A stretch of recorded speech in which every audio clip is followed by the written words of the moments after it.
I guess the easy way to phrase it is, why do women hate freedom? Hi, I'm Tim Cavanaugh for Reason TV. We're here with Allison Gibbs, who's the founder and executive director of Ladies of Liberty Alliance, or LOLA.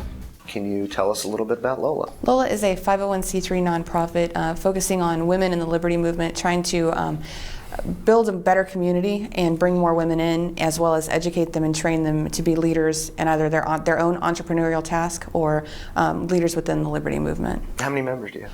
Across the nation, I couldn't tell you. We have quite a bit. We have well over 4,000. What would be some activities if I'm a young woman looking to, and you know, of course, that's what I want to be, a young woman looking for freedom. What would I do? I call up LOLA, and what happens?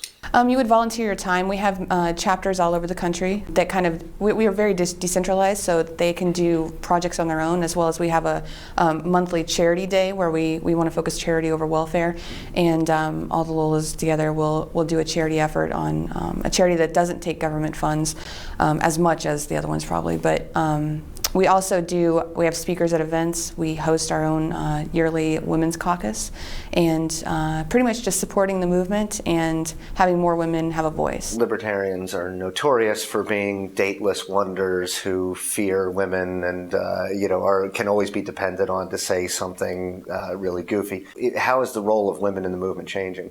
It's kind of threefold. It's women in the movement are coming in, so they're gaining a voice. So new and more interesting and new perspectives are being expressed. For instance, food freedom, education.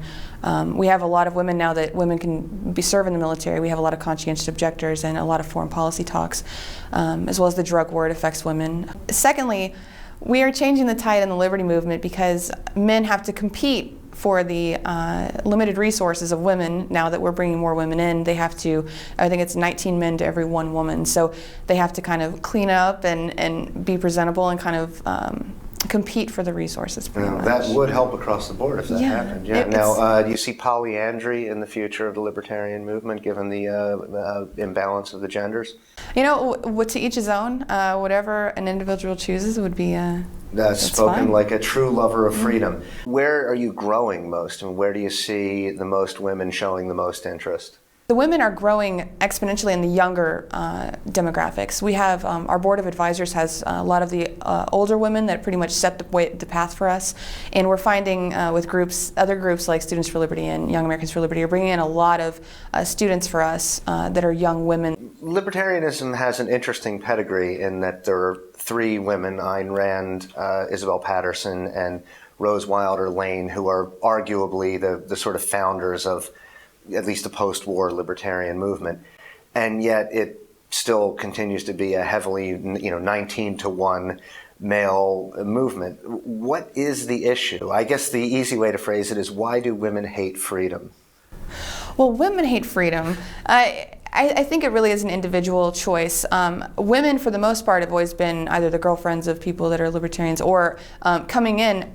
You kind of get shut out a little bit because you have so many male voices speaking, and it's more focused on the economics and other things that some women are very into, but at the same time there are other issues and social issues that women, for instance, myself came from the left, so when the social issues I woke to liberty through realizing that social issues just weren't for the left, that they were also found in libertarianism, and so coming to understand that, I think, is important for women to be more open and more willing to enter. But another thing also is the pretentious nature of libertarianism. I think that you can't have 5 people in a room without arguing about the semantics of one word or what the word means or something similar. So a lot of women just don't feel like they have a voice, and so that's what LOLA is for. It's a community, a safe place for women where they can see other women being active and being entrepreneurs and feel that sense of community to empower themselves. Do you think libertarians, and for the time being, let's include the Tea Party in this discussion right now, get kind of a bad rap on this? Because you can certainly go to a Democratic event and find it heavily dominated by white males. The whole impetus of second wave 70s era feminism was women becoming politically active and finding that within these movements they were still being called upon to do housework while the men took all the public profiles. So are libertarians getting unfairly dinged on this? I don't think so. I do see the commonality between the different parties or whatever, magical wonder universe you think that is. But I think that women, we're seeing a groundswell more than any other movement, rather than the left or the right. We're seeing more women come into the liberty movement or libertarianism or anarchism or whatever you would deem to call it. And I think, if anything, they're not getting a bad rap because we are flourishing in that nature. Women are hearing a voice, they're seeing that there's other women like them out there, and so they want to propagate that, and we want to be able to create more women so we can make sure that that's not the status quo.